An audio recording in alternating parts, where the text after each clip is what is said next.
ध्रुव जी ने अपने पिता उत्तानपाद को प्रणाम किया और माता में सबसे पहले अपनी भी माता सुरुचि को प्रणाम किया, तब जाकर के अपनी माता सुनीति को।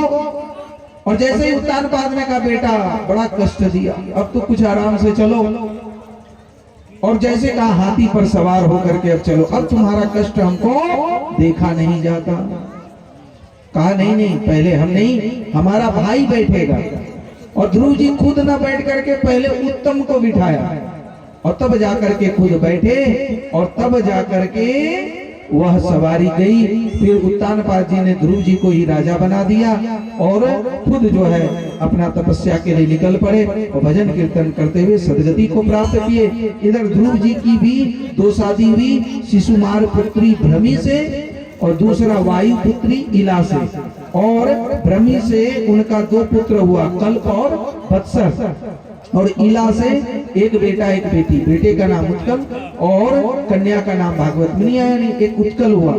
अंत में जो है उत्कल को ध्रुव जी भी राज्यपाट दे करके हरिद्वार के निकट गंगा के तट पर सप्त सरोवर में आए और वह भी तपस्या करके भगवान को प्रसन्न कर लिए। एक दिन उनको लेने के लिए साक्षात विष्णु के दूत आए और वह मृत्यु देवी के सर पर पैर रख करके जो है विमान पर सवार हुए।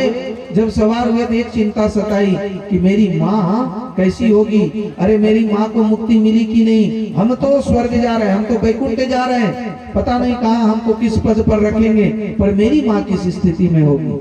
तब जाकर के विष्णु दूतों ने कहा आप चिंता मत कीजिए, आगे आगे जो विमान जा रहा है वो आपकी माँ का ही विमान है। अरे जिसका पुत्र इतना भगवत भक्त हो उसके कुल में माँ पिताजी कैसे दुखी रह सकते हैं। अरे जिसके कुल में भगवत भक्त कोई हो जाता है, एक दो पीढ़ी नहीं 7 पीढ़ी, कहीं कहीं तो 21 पीढ़ी की बात आई है, 21 पीढ़ियों का उद्धार होता है, इसमें कोई संदेह नहीं है। इस प्रकार से ध्रुव जी बड़े प्रसन्न हुए और ध्रुव जी को ध्रुव पद मिला और सभी बड़ा आनंदित हुए।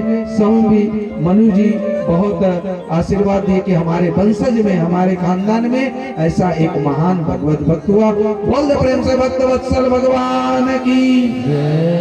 ध्रुव जी के चरणों में जो है परजेश कुमार विनोबा के 100 रुपये से व्यास पूजन किए, राधा देवी 21 रुपये से और रुदल मंडल मसूदन के पुत्र जो है वह 50 रुपये से व्यास पूजन किए। बहुत बहुत धन्यवाद। और साथ ही जो YouTube चैनल है जोशीला स्टूडियो वाले, तो जोशीला स्टूडियो गोपे, तो इसको और एक जो है राम नाटक परिसर, तो ये चैनल है YouTube पर, तो कथा का रिकॉर्डिंग हो रहा है, आप लोग देख लें, सब्सक्राइब भी करें। अच्छा देखो तो कौन कौन श्यामा गोपाल को सब्सक्राइब किए, जरा हाथ उठाएं तो देखें। कोई नहीं, कोई पता ही नहीं, वो है ना एंड्रॉइड एक किया, एक दो, अरे हमको तो पता चल ही जाता कहाँ ज्यादा बढ़ रहा है, इतने लोग हैं, तो उसको खाली छू करके सब्सक्राइब कर लेना। तो ये जो चैनल है इसमें जो कथा है आ जाएगा, कल सुबह आप पक्का देख पाएंगे। तो पूरी तो नहीं तो 20-25 मिनट की इसमें जो मुख्य मुख्य अंश है वो लोड हो जाएगी। बोल दे प्रेम से वृंदावन बिहारी लाल की।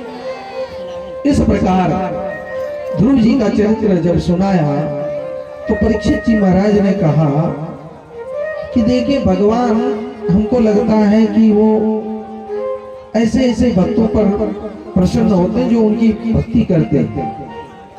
तो कहा नहीं नहीं, भगवान जो है वो सब पर दया करते हैं। ये तो उत्तानपाद की आपने कथा सुनाई, पर जो प्रियव्रत नामक मनु महाराज का दूसरा पुत्र था उसके बारे में भी हम सुनना चाहते हैं। तब जाकर के परीक्षित जी महाराज को सुखदेव जी महाराज सुनाते हैं। स्थिति वैकुंठ लीला ये है, कहलाती है, कहते प्रियव्रतो भागवत आत्मा राम कथे मुने गिरस्त यन्मूलन कर्म बंधन पराभव। कहते हैं कि प्रियव्रत नामक वो भी महान भागवत हुए और वो इतनी तपस्या किए कि उन्होंने एक ज्योतिर्मय रथ का निर्माण किया। और उनको लगा ये जो रात होता है बेकार है, लोग खा पी के सो जाते हैं, कोई काम धंधा नहीं होता है, इसलिए रात होना ही नहीं चाहिए। तो जिधर जिधर अंधेरा हो वो प्रकाश में रथ को दौड़ा दे बड़ी तेजी से, यानी अंधेरा होने ही ना दे। अब उधर उजाला हो रहा है, इधर जैसे अंधेरा हो रहा है, उतने क्षेत्र में वो प्रकाश करता चला जाए। ये एक दिन नहीं 7 दिनों तक जब ऐसा हुआ, ब्रह्मा जी ने कहा ये क्या चक्कर है भाई। तब देखा कि ये तो प्रिय व्रत ने ऐसा रथ दौड़ा रखा है कि रात होने ही नहीं देते, और सब जो काम में लगे रहते हैं।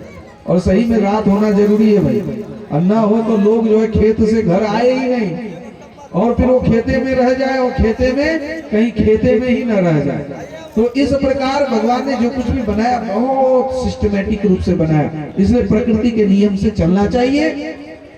प्रिय व्रत को ब्रह्मा जी ने समझाया कि नियम को छेड़छाड़ मत करो, बड़ा सोच समझ करके नियम बनाया गया है, और ऐसा करोगे तो प्रकृति का नियम बिगड़ जाएगी। जब ये बात समझाया तब जाकर के कहीं वो रुके, और तब तक कहते हैं उसके रथ के दौड़ाने से, उन्हीं के रथ से जो है 7 दिनों तक जब वो घूमा तो 7 द्वीप बना, 7 सागर बना, और इस प्रकार अंत में प्रिय व्रत को फिर वैराग्य आ गया। तो वो अपने पुत्र को, उसके पुत्र जो थे नाभाग, उसको अधिपति बनाया। अब 9 खंड हो गए, तो अग्निंद्र को जम्मू द्वीप दिए। जम्मू द्वीप जिन अग्निंद्र का विवाह पूर्व चित्ती से हुआ, जिनका 9 पुत्र हुआ, तो इसी जम्मू द्वीप का 9 खंड हुआ। हम लोग कहते हैं ना कि 9 खंडे, उसमें भारतवर्ष खंडे, ये भारत भी इस 9 खंड में एक खंड है। तो इस प्रकार 9 खंड में 9 बेटों को फिर बाद में बांटा। तो अजनाव वर्ष खंड के अधिपति नाभि हुए। ये भारतवर्ष का पहले नाम था अजनाव वर्ष, तब हुआ आर्यावर्त, तब जाकर के अभी ये सब हम लोग जब संकल्प करते हैं तब बोलते हैं ना, आर्यावर्त देशा अंतर गते जम्मू द्वीपे भारत वर्षे भरत खंडे, इस तरह से बोलते हैं। तो पहला नाम इसका था अजनाव वर्ष, फिर आर्यावर्त, तो ये तो भारत वर्ष, और ये नाम भी बहुत प्रिय है। अभी अंग्रेजी ज्यादा चलता है इसलिए लोग अंग्रेजी नाम बोलते हैं, पर हमको लगता है अपनी भाषा नहीं छोड़नी चाहिए। अपनी भाषा, अपनी मातृभूमि, अपना संस्कृति, अपना पहचान जो है नहीं छोड़, भले वो खराब हो फिर भी उसी में मरना ही श्रेष्ठ करे। ये भगवान श्री कृष्ण ने अर्जुन को कहा कि अपना धर्म भले ही छोटा हो, कमतर हो, फिर भी उसका त्याग नहीं करना चाहिए। दूसरे का धर्म कितना भी अच्छा हो, पर उसमें जीवन जीना कभी अच्छा नहीं होता। ऐसे बहुत से लोगों को जानते हैं जो पैसे के लालच में और किसी लालच में हिंदू धर्म छोड़ करके दूसरा धर्म यानी ईसाई ये सब बन गया, पर वो ना इधर का रहा ना उधर का रहा। भाई जो है जैसा है, जिस धर्म में जन्म लिए उसको अपनाना चाहिए। तो कहने का तात्पर्य जैसे ऐसे देखो, मछली पानी में ही ठीक से रह सकती है, दूध अच्छा है और दूध में रखोगे तो अच्छी से रह पाएगी। पृथ्वी ही से अच्छा तो सूर्य है, क्योंकि सूर्य भगवान की पूजा करते हैं, तो हम सब सूर्य में जाकर के रहे तो टिक पाएंगे। तो भाई अच्छा है तो है, पर हम पृथ्वी में भी जैसे हैं ठीक है। तो जो जैसा है वैसा ही, बस अपनी पहचान को। तो मेरा कहने का मतलब है हिंदी में भारत ही ज्यादा कोशिश करिए भैया, ये इंडिया इंडिया छोड़िए। अभी मत सोच लेना कि इंडी गठबंधन के खिलाफ है, तो है क्या करें, क्या करें, निकल ही जाता है हृदय की बात। Face is the mirror of mind, भाई चेहरा भी बहुत कुछ बता देती है, और अंदर जो खाया रहता है ना वही डकार निकल जाता है। तो कहने का मतलब है कि जितना ज्यादा से ज्यादा हम हिंदी हैं, हिंदू हैं, और ये हिंदुस्तान है, तो ज्यादा से ज्यादा अपनी संस्कृति का पहचान होनी ही चाहिए।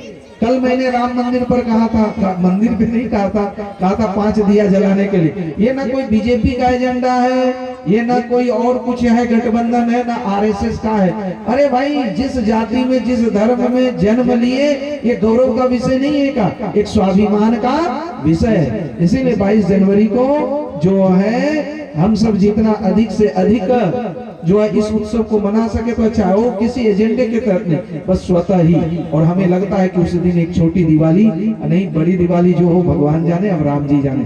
बोलिए प्रेम से सियावर रामचंद्र भगवान की जय जय श्री राधे। इस प्रकार उसी कुल में आगे चल करके बड़ा महान संत हो, अजनाब वर्ष में ही मेरू देवी का विवाह नाभि से हुआ। कोई पुत्र नहीं था, यज्ञ किए तो यज्ञ पुत्रेष्टि यज्ञ किए तो हरि प्रकट हो गए।